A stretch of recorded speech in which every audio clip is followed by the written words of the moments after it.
Are we good to go? Can everyone hear me okay? I'm not used to talking with a microphone, so now I'm nervous all of a sudden, hearing myself. So bear with me.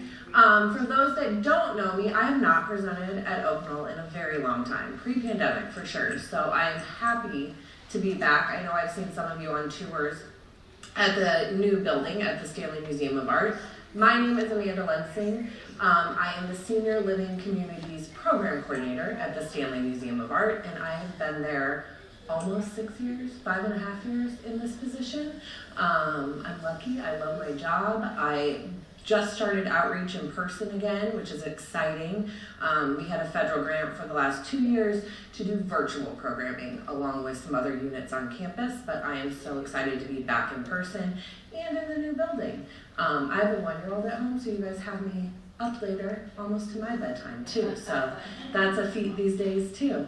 When David asked what program I'd like to present, I kind of went through all my options, but I kind of always go back to post office murals. I find that it's a program that not a lot of people know about, or they think they know about. Kind of like I had heard of it, I've heard of the program, but wasn't familiar with them. So hopefully tonight you learn more about the post office mural program and see some new art collections. Basically, if an artist that had a post office mural that I've incorporated into this program has work in our collection, I've also included that. So we will start the program now, but feel free to ask questions. I'm very casual, so I'll ask you questions. We can make it a discussion. If you have stories about any of the cities I talk about within Iowa, please share. It's always good to hear what you have to say as well, not just myself.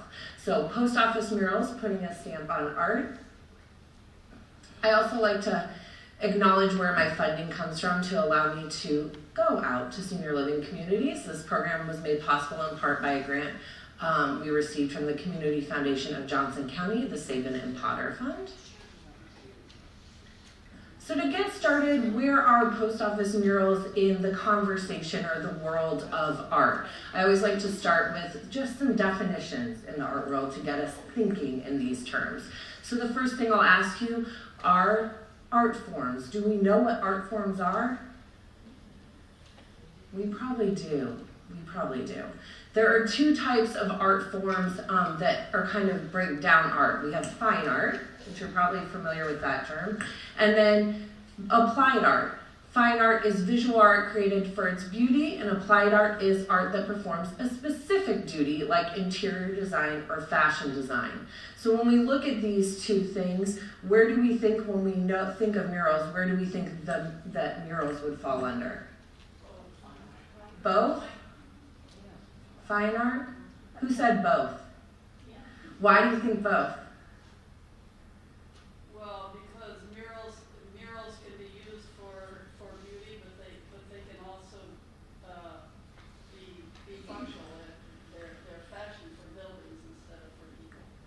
That is a valid point. I always like to say this is really just to get the discussion going. So I think there is no right or wrong answer. Most people would consider murals under fine art. Paintings fall under fine art. Music, poetry are all part of fine art too. So most often they would fall under fine art, but I think you gave a good justification for it falling under both as well. So we covered that it's fine art and applied art, and here is the definition of a mural: a painting or other work of art executed directly on a wall, ceiling, or other permanent surface. I should ask, does anyone have a favorite mural that comes to mind in general, that post office or non? The Last Supper. The Last Supper? Anyone else? Okay. Well, hopefully maybe you'll find a favorite today. When we go past art forms, I also like to bring up genre. So what is the definition of genre, or what comes to mind when we think of genre? Categories. It's the type or kind something is. So within paintings, we have these 5 here, and I have them listed in this order because in the 16th century, when the Academy in Paris was judging art for everyone and saying what was beautiful, they thought history paintings were the most beautiful and still life the least beautiful. Genre paintings, I always think it's confusing that genre is a genre in painting, but genre meaning everyday activities. So a painting of someone sleeping, dancing, walking, eating. Then we have portrait, someone's likeness, and then landscape, of course. The land, the sea, the city, and still life, still objects on a table. So again, when we're thinking of murals, where do we think they fall in genres? They can fall under more than one as well. History. History, definitely. Any others? Landscape, yeah, that's definitely a popular one. Still life. And genre, I heard genre. Genre is also a popular one. When you think specifically of Iowa murals, and that's what we'll be looking at today, post offices in Iowa that have murals, what do you think the categories were? Or what genre do you think it fell under? What were they painting mostly? Landscape. Going after? I'm just thinking of. Yeah. Well, we're known for our land, right? Cornfields, Grant Wood comes into this, regionalism, those are all things that are tied to the post office mural project. So what is the history behind post office murals? A lot of people, and even I, thought it originally just fell under the Works Progress Administration, the WPA programs. And it does, it's that time period, but it specifically fell under the section of fine arts. So it was a New Deal art program, not a relief program. So it was competitions. So across the US, there were 1,400 murals completed in 1,300 cities. In the state of Iowa, there's between 39 and 40. I've included all the ones I could find. Pictures would name that artists that weren't from the area would submit murals or sketches for, areas or states that they knew really nothing about. In the state of Iowa, because Grant Wood helped oversee some of our New Deal projects, we didn't really have controversy because we kind of had our own funnel of artists through Grant Wood, which I'll talk about more in a minute. But other states, you can imagine, in the South, or in the North and in the South, they would have artists making murals for their cities and be like, you don't understand who we are or what we are. The jurors in these competitions were the postmaster, usually an architect or someone in building, and then a local celebrity of some sort would judge these. They did get paid, the artists did get paid. That was obviously very important, especially during this time, that they got paid for their work. I will point out in the murals I show you the few controversies that did come up in the Iowa post office mural project. So what influenced post office murals? I've started to talk about this a little bit specifically in Iowa, but within the realm of the entire country, when we think of murals, is there somewhere in the world that is known for murals or that you can think of that might have inspired the United States to take on the post office mural project? Or a specific artist even? Diego Rivera. You got it, Diego Rivera. And at the Detroit Institute of Arts Museum, I'll show you the murals he did in 1932 to 1933. The Post Office Mural Project ran 1934 to 1943, so this was before it.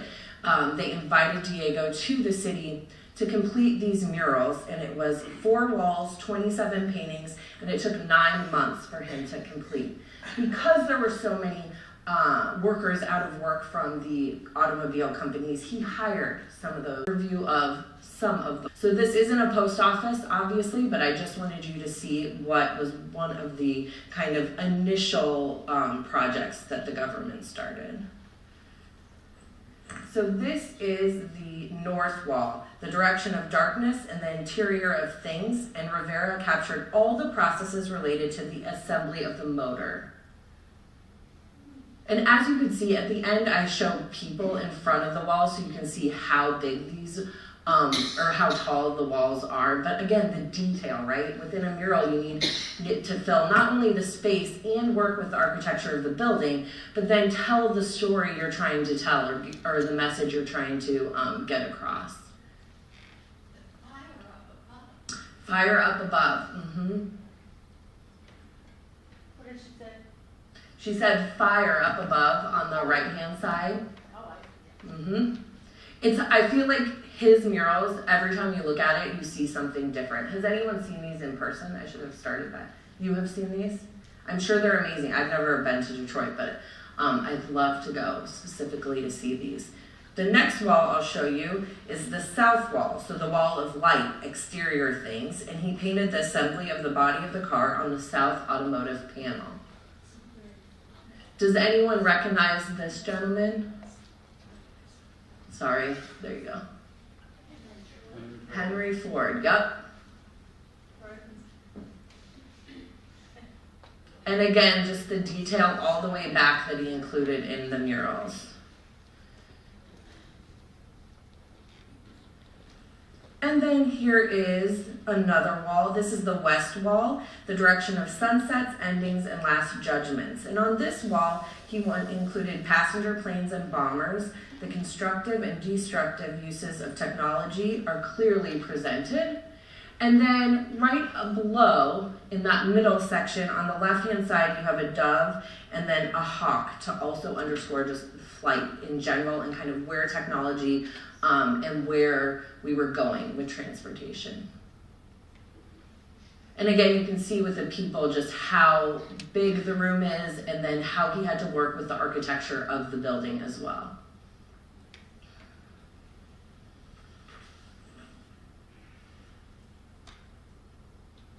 And now we'll move to Iowa. So what is the history behind post office murals in Iowa? I mentioned Grant Wood. We see him here with some of the staff from the Stone City Art Colony. What do we know about the Stone City Art Colony?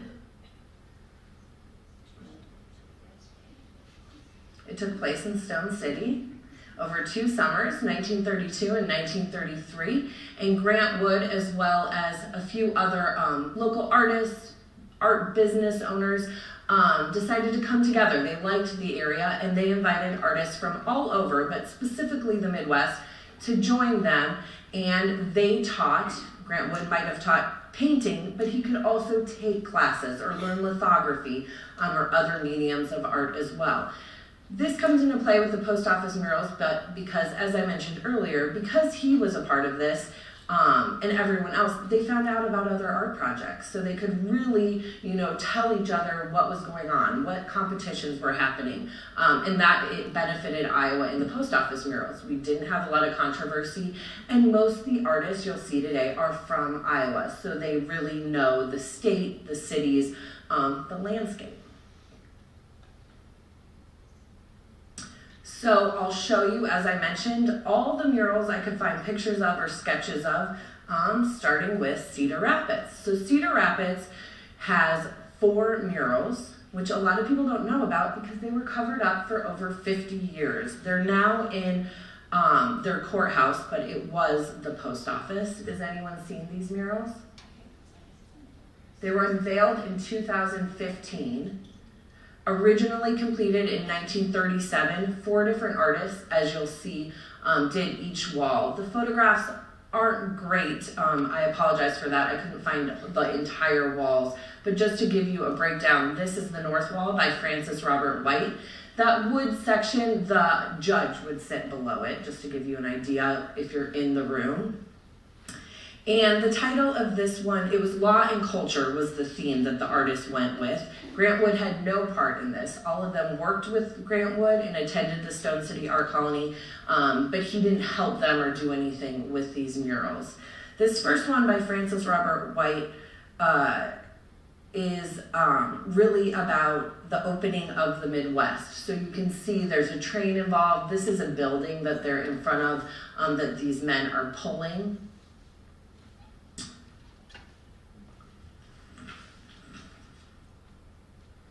The next one, the South Wall by Harold Donald Jones, is called Inherited Culture. So he decided to go back and acknowledge where murals really started. This is a Mexican artist named Jose Clemente, and it is a mural of him creating or being inspired to create a mural by what's around him.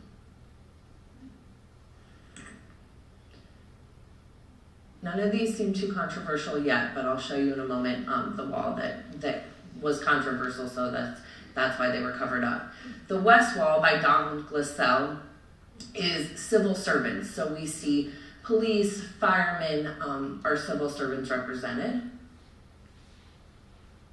And Donald Glassell, I'll mention later on, he and his wife actually met at Stone City, and she was an artist as well that completed a mural. And then finally we have the East Wall by artist Everett Jeffrey. This wall is the reason it was covered up for 50 years. So on the left-hand side, you can see there is a person being hung, and that when the artist went to unveil, the public was in an uproar, and it was immediately decided to cover up the murals. And then in the 1960s, the city of Cedar Rapids uncovered them, but again, the public did not want these on display. So it was after the flood of 2008 that the city of Cedar Rapids decided to have all the murals restored to what they were. But in doing so, that took $500,000 and a lot of work. It was 6 layers of paint. They had a company out of Santa Barbara come to oversee the project, but if you were to go there today, they are all restored as to how they would have looked in 1937. Why was he depicting a hanging? I couldn't find that answer. The city of Cedar Rapids has on YouTube, you can watch videos of each of these walls, but I couldn't find a good answer of exactly why the artist decided to do this. Or why it was allowed, right? Like why it even got that far. Yeah, a lot of people carrying guns. And a lot of people carrying guns as well. Mm-hmm. Does it have a date attached to it? 1937 is all I could find on it. And it took them, I want to say it was a year that the 4 artists worked on it. And as I said, law and culture was the broad theme of the murals, but each of the artists were able to is a piece untitled we have in our collection. So again, quite different. It's not like he was an artist, it seems, that tend to try to stir the pot with his work or anything like that. And he did, as I said, work with Grant Wood a lot, but I couldn't. Next, this is Storm Lake's mural in their post office, and it's called Storm Lake by artist Dan Rhodes. He was originally from Iowa as well, from Fort Dodge, and he is depicting the settlers to the land. The Post Office Murals Project, one of the things artists were told, they were not supposed to have anything violent. As you can see, that didn't always stand up. But for the most part in Iowa, as I said, it's about the landscape, animals, farming, all the things I feel like the stereotypes that even today we think of Iowa for.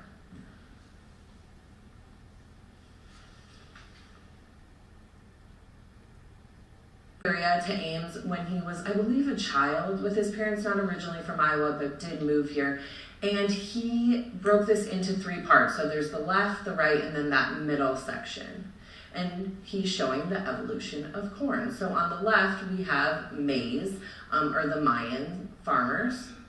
And then on the right-hand side would be today in Ames, or I should say in 1938, farmers. And he has on the very right-hand side some of the famous buildings in Ames as well. And he used or paid 2 students to stand in as the farmers for this mural to get it just right. He was nervous about painting the bodies.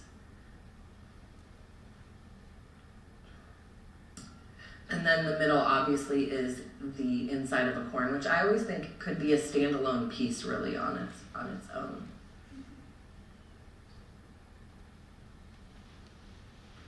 And this was restored in 1987. The city of Ames restored the mural.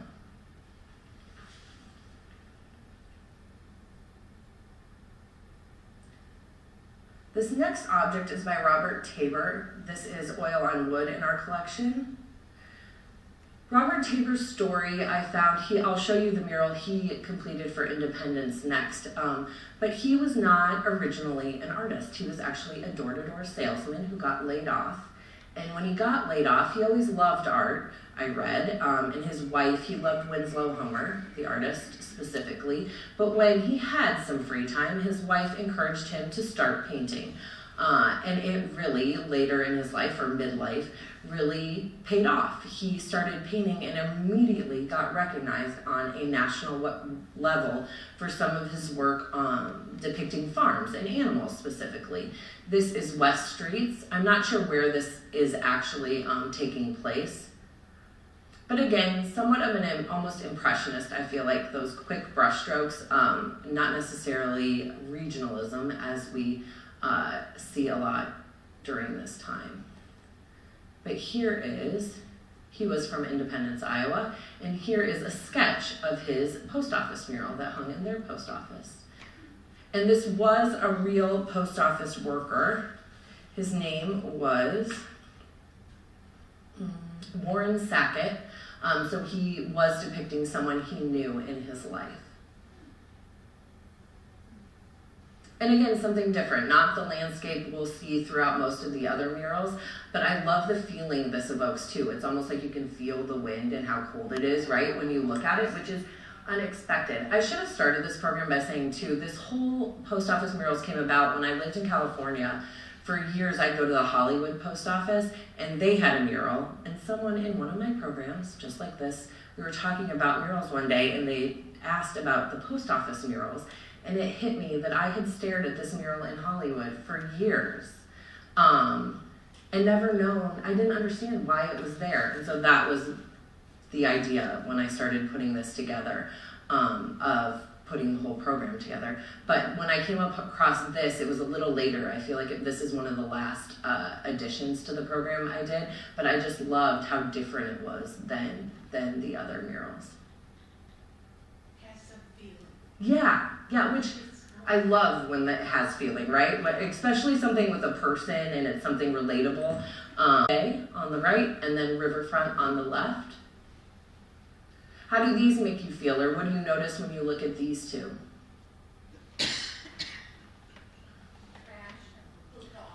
Trash, yes. Collection day being garbage day. Yep, down the alley. Yes. A little background on her. Her and her husband met at Stone City. Both were obviously artists, but they ended up moving to Dubuque, I believe, and settling and really helping the art on the river. Yes. There's a few women, and I purposely got excited when I saw them, and they're all included. Yep. And here is her mural. This is a sketch called Rural Free Delivery. And I don't have a lot of background on this, but it is painted on fiberboard, which the painting is painted on fiberboard. And during this time, along Grant Wood did this too, a lot of artists use fiberboard or masonite to paint on verses. So they're not necessarily on the walls of the post office. They might be painted on fiberboard or something like a chipboard consistency and then affixed to the wall. But this is the sketch of the mural. That Mm-hmm. surrounding the population. Yes. And this is, you'll see another one, another mural by a female. I'll show you where letters and mail, obviously not all of them include actual mail, it being in a post office, but there are two I include that do have this mailbox or a family surrounding a letter and reading letters. And where is it located? This is in Leon, Iowa. Mm-hmm. Where? Leon. Leon. Yeah, okay. What part of the state is that? You know? South Central. South Central, for those that didn't hear. And then here is a picture of Manchester's, or a sketch, I should say, of Manchester's mural. I don't have any information about this artist, William E. Henning, but the reason I specifically included this was it shows you where these were placed in the post office. So also part of the deal of these was that they would hang almost always above the postmaster's door. So you can see that here. And this one is, which I'm sure he didn't intend, but when I first saw it, I was like, if I ask people in other parts of the country, I'm pretty sure this is what they think of when they think of us. Or over on the right-hand side, sorry.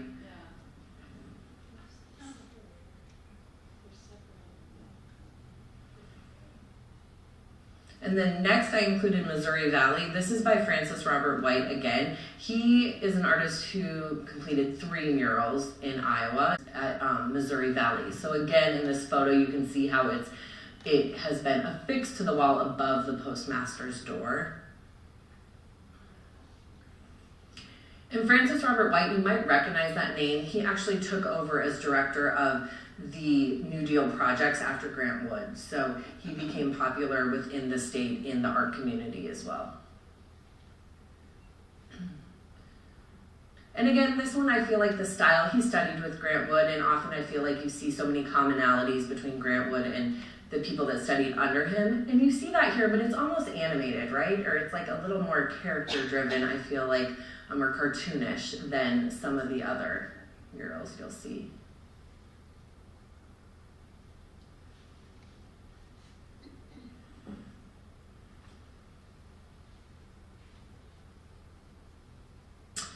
Next, I included Lee Allen's Corn Country. He completed 2 murals, and I'll show you one of them next.